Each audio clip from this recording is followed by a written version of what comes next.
My name is Sherry Trimper, and I was born in DIgby. I am one of two children. I have a younger sister. She's 11 years younger than me, so it's almost like we're two only children in some ways. Outside of DIgby is a little tiny community called Culloden, and that's where I called home for the first 20 years of my life. It was a really good, for the most part, overall, home was my safe place. And even though there was some really hard stuff and it wasn't always good, it was still always my safe place. And I think that's why my heart always has been searching ever since for that same connection, same feeling for my own. It was the most important thing that I wanted to give my own children, was that sense of home, of safe place that they could carry with them. I have always been afraid of everything you could imagine. From a little girl, really little, I was afraid of everything, and external, internal, things you could see, things you couldn't see. And I was extremely, extremely sensitive. So I could feel, and that's who I am.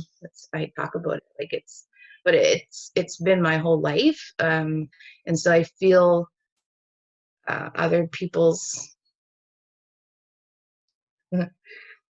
vibes, so to speak, good and bad. And I take that on, and I use that as a gauge for my responses and my actions and so I have kept a lot of things. I learned very quickly to keep a lot of my things I really would have wanted to do, just shut up, just like into a locked away, just focus on everyone else. But I am a writer. I absolutely love words. I just love words. I love to see them. I love to use them. I really just love words. And when I was in grade 2, was the first time that somebody drew attention to my writing, and we were asked to write a one-page.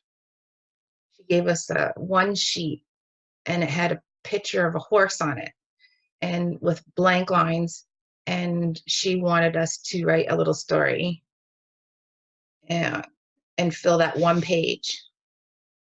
And so I did. And I colored the picture and I passed it in. And then I was sick. I was sick quite often all through my school years, and sometimes I can still be. I think it was a lot of anxiety. So I was out for a period of time. It felt like a long time. I don't even know how long it was, but I know it may have been when I had tonsillitis. But when I went back to school, on my desk, when I got to my desk, was my story with, there was writing, and I still have it somewhere. There was writing on the top, something like "well done," or a big exclamation mark and a smiley face pointing out, like she underlined a certain sentence I had used, and there was a pin the tail on the donkey on my desk, and I just couldn't understand. I couldn't understand what this was all about.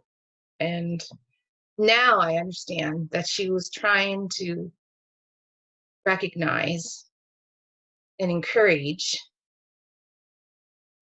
but I just didn't really grasp. I didn't really grasp it. My grade 3 teacher, again, tried to encourage me. My grade 6 teacher, the same kind of idea. We were given a booklet, a little pamphlet, a sheet stapled together. There were questions to answer, and then you were to write a story, like 2-page story. So I did it, and after she corrected them, handed them all back, she said, I want to read this one out loud. And she read that, and she didn't say who had wrote it. And I knew sitting there it was mine. So I was just hoping that secret stayed safe. Because then she's standing in the front of the classroom and she's crying, reading my story. Inside, I felt a sense of thank you for hearing me, and, but was not comfortable with, once she said that it was announced to the whole class, it was me that wrote that story. I've never been comfortable standing in that spotlight, in that place where the whole class turns around, looks at you, and I couldn't tell if it was a good thing or a bad thing. Or so I've been a writer for a very long time. I could go back and be in grade 2 again, and grade 3 again, and grade 6 again, and I would like to think that I would have liked to have been fearless enough to shine with whatever it was with who I really was, and not try to be invisible. Because there's always a voice that was saying, but I could do that. Like when somebody would be picked to speak or to write something or to represent in a certain way that I knew I had the capability of doing, and yet was always just so afraid that I just spent my whole life trying to be invisible. And it's a real struggle. It's in '88, I wrote a piece, an essay, and it was based on an event that had happened earlier, and it was in response to a provincial competition that the Nova Scotia Drug Dependency Council had posted. My cousin had been in an accident that nearly took his life. He was like a brother to me. We were raised together, the 4 of us, 3 of them and me. It had a huge impact on me as a teenager. And I wanted to be a voice against drinking and driving. And I joined the Teens Against Drinking and Driving group in my school. And I wrote this essay and I submitted it. And then life went on. And in '88, my friend and I were sent on a conference in Halifax at the site where we were yesterday for our conference. So it was 30 years ago, more than 30 years ago. I went to this conference, and a part of that conference, which I didn't realize, was they were sending me as a representative and the president of our Teens Against Drunk Driving group for the school. But I didn't know that there was a portion of that conference that was dedicated to recognizing and awarding for this essay contest. I had no idea. And I had won out of, I think they said 300 or something submissions for the province. And I didn't know until people were up on stage and they said, we're going, we run a contest, a provincial contest, and now we're going to announce the winners. And I was like deer in the headlights thinking, oh, I really didn't want to this stuff. I would have rather got a nice little tidy note at home that said, thank you for your submission, but kind of thing. Or just read about the, the winners and announcement. But so they read, or they announced the third one, and I think they might third place, and I think they might have read it, and they announced the second place, and then they were again. That's like grade 6 all over again. They were going to read the first place one, and when they started reading my essay, it was powerful. I knew I had a voice, and that was so validating. But I have boxes and boxes of writing it's just there. And I think that there's a part of me that's just been okay with, well, maybe that was just a healing piece I needed on my part to help heal with what had happened with my cousin. And if it could speak to somebody else and influence their choices, then that would be good. And so I think my whole life I've just kind of been okay with, I'm here if you need me, but I'm not gonna run up to the front of the room and and volunteer. And then a number of years ago, it kind of came to the forefront again on a much larger scale with the poem of Bridgewater's Daughter to honor Carissa Woodrow. And that involved, that got blown way out of proportion. Not way out of proportion, I don't mean it that way, but I shared it with people in my office, just intending to, because so many of us were impacted by that. And somebody took that and shared it with somebody at the radio station, who then, and I believe the Lighthouse and newspaper, and it just snowballed from there. And so something that I had just kind of put out there just took on a whole life of its own. And then they wanted to interview me, and I was asked to read it at the memorial here that was held here in Bridgewater, and the vocal coach, and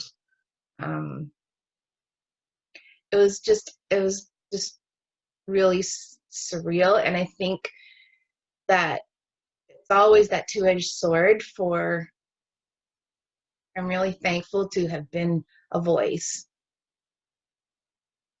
and yet it's just so uncomfortable. It's not, to step out of that invisible place it's extremely scary. I think I've missed out on a lot of opportunities by just staying in my little prison of fear. There's been a lot of life events in the last, couple years, but especially in the last very short time, less than a year, a lot of losses, and just keeps driving home over and over and over how short life is. And one of the speakers at our conference yesterday, one of the very first things she started to share was she wanted to know if her life had mattered. And we're all given gifts. Everybody is given gifts and talents to use. And even though I said that 2019 in January is my birthday year too. I'm not one of these people that makes these New Year's resolutions, because as soon as you try to corner me into commitment of that kind, I'm just going to rebel in the opposite direction. So, but in January, it's my birth my birthday month. And I determined that 2019 would be the beginning of when I would start to face my fears and open that door a little bit and take a little peek out. And God has sent people into my path and into my life that have helped facilitate that. And I can feel it, absolutely scary as it is. I just feel like life is too short to stay in that prison any longer. And I just want to break free. And if I can shine a light in my own way, it's not going to be for everybody. I'm not here to save the world. But even just one person, then I want my life to count too. And I know I'm a mom, and it's not about, I know there's value to it's not about that. When I say that, I just mean that I want to know that I have used my gifts well. I hope that it will encourage other scaredy cats like myself to, I don't want to be the only one over here on the edge, to take little steps or big steps to do the same thing. If I can be brave, anyone can be brave. A few months back, I wrote a poem, and it just came out. Which most of my writing does, it just comes out. I'm not one of these people that can write a little piece and then go away. Some things have been like that, but always, if I was writing a story, it came out fast, and I would carry my scribbler with me around the house and at the supper table and everywhere. It was just everywhere because it was just coming. It just kept coming. And so this came out one day. I'm going to share it. But it's called Freedom Strong. Come too far to turn back now. Come too far to just let that door slam back on me. Prison doors are open wide. You can throw away that key. I'm not going back without a fight. Not going to rot inside that jail. I'm stronger than I ever knew. I'd rather risk it all and try than never try and fail. I'm more than just that little box you try to keep me in. I'm standing in the light that shines. This is where the new story begins. And it's perfect expression that I didn't even realize that I was going to need months down the road. Lady sitting next to me at the conference yesterday, when we said, what is your butt?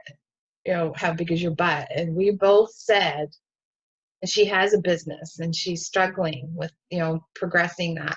I said, so what is your butt? And she said, the voice that tells her she's not enough, or who do you think you are, kind of thing. And I really think that there's an epidemic of that little voice that went around all the little girls in the world and just whispered that lie that would just hinder us from just breaking free and being who we really are. Because over and over and over again, that's what we're hearing from girls and women is, who do you think you are? And you're not enough. You can't do that.